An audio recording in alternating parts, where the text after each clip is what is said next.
The Adeptus Mechanicus and the Aeldari. We're going to roll into the Adeptus Mechanicus first. The Priesthood of Mars. Just roll down into their faction rules. So their army rule is Doctrina Imperatives. At the start of the battle round, you can select one of the Doctrina Imperatives below. Until the end of the battle round, that Doctrina Imperative is active for your army, and all units from your army that have the Doctrina Imperatives ability gain the relevant abilities shown below. Alright, so at the start of the battle round, you get to select one of the ones from below, and you have it until the end of the battle round. Every unit that has Doctrina Imperatives gets it. Alright, so you can choose either of them whenever you want each turn. So you could do one of them 5 turns if you wanted to. Doesn't look like there's a limit on that. Protector Imperative. Ranged weapons equipped by models of this unit have the heavy ability. Alright, so if you stay stationary, you get +1 to hit. Each time a ranged attack targets this unit, if the unit is within your deployment zone, worsen the armor penetration characteristic of the attack by 1. Alright, so if you're in your deployment zone, basically neg 1 AP to incoming attacks. Alright, so that's Protector Imperative, makes sense. So basically, for those holding your zone, just staying still and holding your zone, are going to get hit better, and are going to have get better armor saves against incoming attacks. Then you have the Conqueror Imperative. Ranged weapons equipped by models of this unit have the Assault ability. Alright, so you can advance and shoot with them. Each time a model of this unit makes a ranged attack, if the target of the attack is within your opponent's deployment zone, improve the armor penetration character of that attack by 1. Alright, so now you can advance and shoot, and you get +1 to your AP if you're shooting people in your opponent's deployment zone. So this is when you want to go get the opponent. So we have 1 for win early, sitting still, playing the early game, and then this is more when it's go time. Alright, that seems solid, not overly complicated, but simple. Doctrine Imperatives let you adapt to the new battle plan, either by shoring up your defense early on or going for a knockout blow against a foe playing too safe. Yep. Then your detachment rule is going to be Rad Bombardment. Alright, so this is just something that's going to auto happen and changing per battle round. So battle round 1, at the start of the first battle round, for each enemy unit within your opponent's deployment zone, your opponent must decide whether that unit will take cover or stand firm. The unit takes cover until the end of the battle round. That unit is battle shocked. If the unit stands firm, roll 1d6 for that unit. On 3+, the unit suffers d3 mortal wounds. Oh, that's really good. So they either take a 66% chance of taking mortal wounds, or they have to be battle shocked turn 1. Which means no stratagems turn 1. They can't fall back without taking damage, but that's probably not really relevant round 1. And they lose all objective control. Alright, so let's see. If the missions don't start scoring objectives till turn 2, then being battle shocked turn 1 isn't going to affect your primary score. And you probably aren't falling back from combat, so the first 2 things of battle shock probably aren't that important. You're really just using the ability to use stratagems on the units turn 1. So for the most part, I would assume you probably just take the battle shock against AdMech turn 1, unless there's some unit that you really need to use a defensive strat on because you think they're going to get shot or need some sort of movement strat to help them get in a position. But the rest of the time, so on them, you just risk taking the D3 mortal wounds. But the rest of the time, I think you just eat the battle shock and just don't use strats on the unit turn 1. From round 2 onward, at the start of the 2nd, 3rd, 4th, and 5th battle round, roll 1d6 for each unit within your opponent's deployment zone. On a 3 of the unit suffers 1 mortal wound. Alright, so that's okay. That's not like... I mean, so you're not just going to sit there and take, but you're going to have to hold back units to hold your objective. So I know a lot of times you'll get a unit damaged and you'll run 1 surviving model back to hold your back objectives, but you're not going to be able to do that because they're just going to keep taking mortal wounds and die anyway. So it'll have some ramifications, but I think if you just eat the battle shock turn 1 and move most of your stuff out, you'll take a couple mortal wounds on a few units on a 3-up. So over 4 turns, you'll probably take it at least 3 times. You're looking at probably 3 mortal wounds on one of your squad, or not one of your squads, any squads you leave back there. That's not going to kill most squads. Say you have a troop squad back there, even if it's 5 guys at 1 wood each. Worst case scenario, you have 1 left, but then he has to battle shock, and he can use object control. So, I mean, there will be scenarios where it matters, but I don't think it's going to be... You just have to plan around it and leave stuff back that 3 to 4 mortal wounds isn't going to battle shock them and make you lose your home objectives. Alright, then they're giving us the Skitarii Vanguard. 6-inch movement, toughness 3, 5-up save, 1 wound, leadership 7, objective control 2. Alright, nothing outstanding or shocking there. Archaeotech pistol, devastating wounds pistol. So 6 is to wound are going to be doing mortals. 12-inch range, 1 attack, 4 up to hit, strength 6, -1 damage. Arc rifle, anti-vehicle 4+, devastating wounds, rapid fire 1. Alright, so this means on a 4 up to hit, you're getting critical wounds. Or I mean, a 4 up to wound, you're getting critical wounds. So 4 ups are doing mortal wounds to vehicles. That's pretty good. So 30-inch range, only 1 attack though. 4 up to hit, strength 8, -1 D3 damage. But if you roll that 4 to wound, it's going to be D3 mortals. Plasma Cavalier has standard and supercharged. The supercharge will be hazardous, which means after you shoot the weapon, for each model that shot one, or for each weapon that was shot, you roll 1 dice. On a 1, you lose a model. So you get 2 shots, but you only have to roll 1 dice for hazardous after you take your shots. They're both 30-inch range, both 2 shots, both hit on 4s. Strength 7 goes to 8. -2 goes to -3. 1 damage goes to 2 damage. Pretty standard plasma profile on the weapon. Radium Carbine, anti-infantry 4+. So you're doing you're doing critical wounds to infantry on a 4+. They don't currently have another keyword on that weapon that triggers off the critical wound, so it's just letting you wound any infantry on a 4-up. 18-inch range, 3 shots, 4 up to hit, strength 3, AP 0, 1 damage. So it's that strength 3 that auto wounding on 4s, or not auto wounding.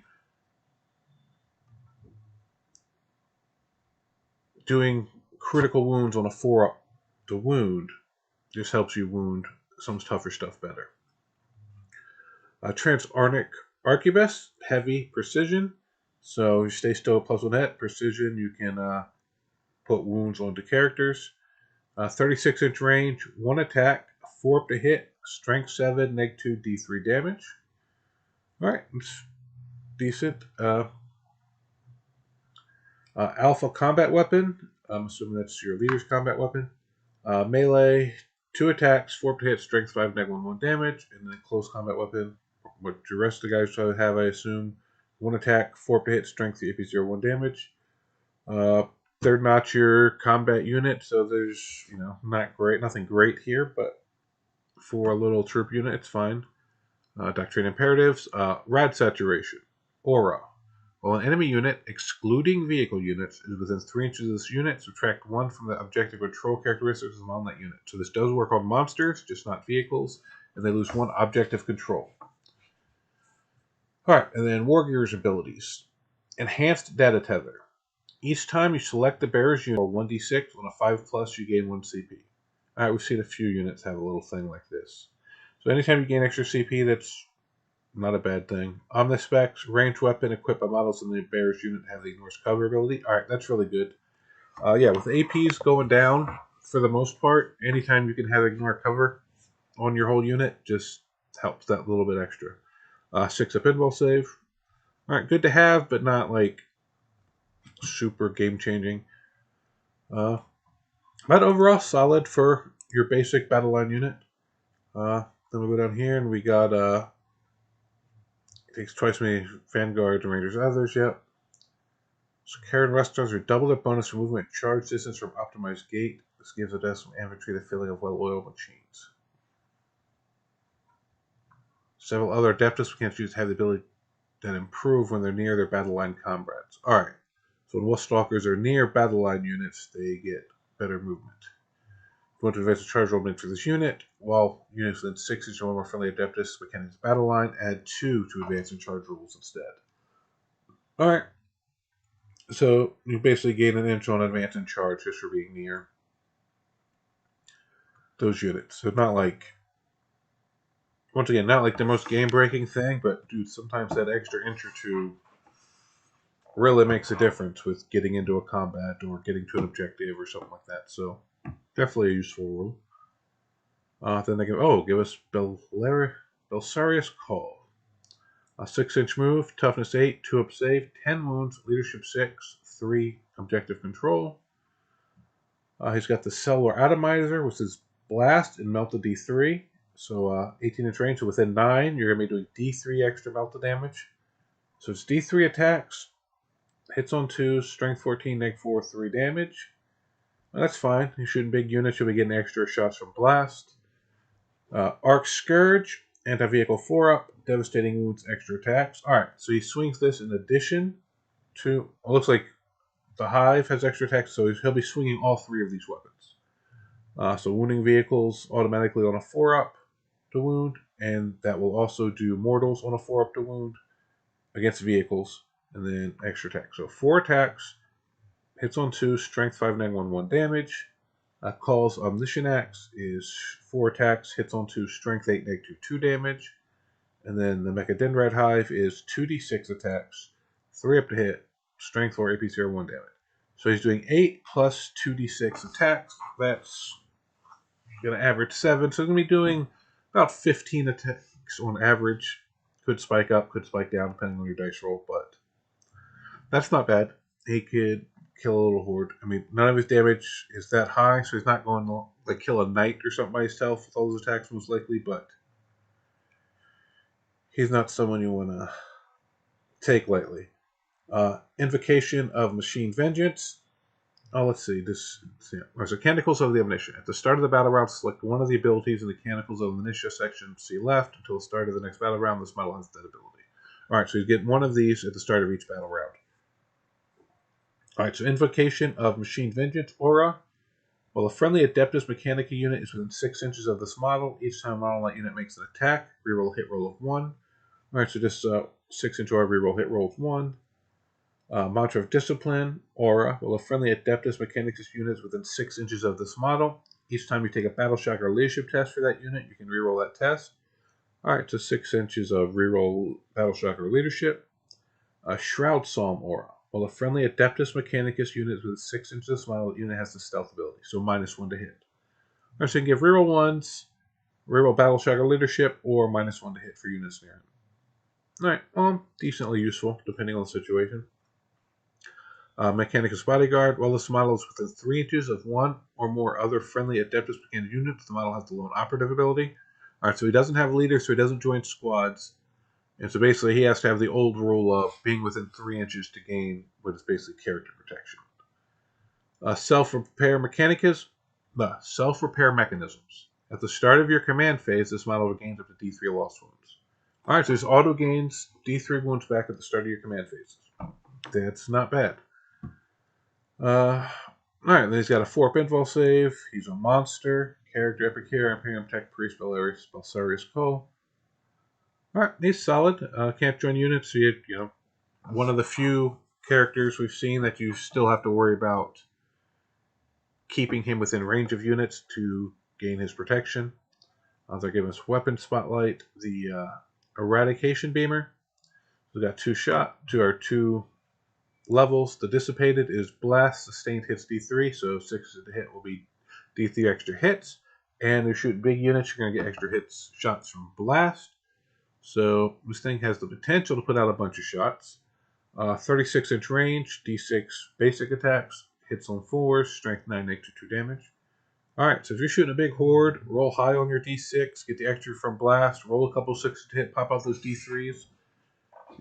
Alright, that's not bad. Focused Blast also has sustained hits D3. So same thing. 18-inch range, D6 shots, 4 to hit, strength 9, -3 damage. Alright, so the only difference is the range. So if you're within 18, there's no reason not to shoot the big shot, just because it's better AP and damage. Everything else is, the rule is the same. Number of shots, what you hit on, potential for blast and sustained hits. So you only shoot dissipated if you're not in the 18. Once you're in 18, I see no reason not to just focus. Which is interesting. It's very rare you see something that the only thing that changes is the strength. Normally, the number of shots go down with the large shot as well. But yeah, I really. In your charge phase, one Skitarii unit from your army that advanced this turn. It's this first thing I think we've seen with just Skitarii and not Adeptus Mechanicus. Until the end of your turn, your unit is eligible to declare a charge even though it advanced this turn. Alright. Only the strategy if the Conqueror Imperative is active in your army. Alright, so this strategy is tied to the Conquerative Imperative, but it gives you, so you can advance and Conqueror, you can advance and shoot. So now you can advance, shoot, and charge if you pop this on a unit. Alright, that's solid. Or you pop it on the brain fart on the guys. But the ones that are getting the +2 to advance and charge, plop this. Oh, they get 2 inches of advance, and extra 2 on their charge. They're getting into something. Then you get the Bulwark Imperative. Your opponent's shooting phase just after an enemy unit has selected its targets. One Skitarii are also tied to Skitarii. Unit from your army that was selected as the target of one or more of the enemy attacks. At the end of the turn, models in your unit have a 4+ invul save. You can only use this strategy for Protective Imperative. Alright, so you have a defensive one for Protector Imperative and an offensive one for Conqueror Imperative. Alright, so since you're limited to how many stratagems you get per army now, per detachment, that's interesting that they divided this up between the detachment, or between the imperatives. So depending on which imperative you're in, you're really going to be limited on how many strats you are if they did this with too many. Maybe it's just the 2 that do that, and the rest are just all around. But if they did this with more than that, interesting. Alright, well, that's all they give us on the AdMech. Really like this gun. Stats on the data sheet seem fine. Army rolls seem decent. Rad bombardment's a little weird, but I think most people can just play around it by just eating that battle shock round 1, and then just get most of their stuff out of their deployment zone. Which I guess some armies don't want to do, so you will force some people to change the way they play a little bit. But 1 mortal, potentially 4 mortal wounds over the whole game to a unit isn't that devastating, but if you're taking damage from other places, that just helps a little bit. But yeah, AdMech looks solid. Not the strongest that we've seen, but definitely not the worst we've seen. Seem like we're right there in the mix for everything. But now we'll go ahead and roll into the Aeldari faction focus, the Children of Asurian. Let's see. Alright, so the army rule is going to be Strands of Fate. If your army faction is Aeldari, at the start of the battle, make a Strands of Fate roll by rolling 12d6. 12d6. If you wish, you can then reroll all these dice, but if you do, roll 1 less d6. You continue rerolling all the dice in this manner, rolling 1 less d6 each time you do, until you're satisfied with the results rolled, or until you only have a single d6 remaining. Alright, so like the mulligan in Magic. When you're satisfied with the results rolled, those remaining dice become your fate dice for the battle. These results cannot be changed or rerolled further, unless a rule specifically states otherwise. Keep your fate dice to one side, this is your fate dice pool.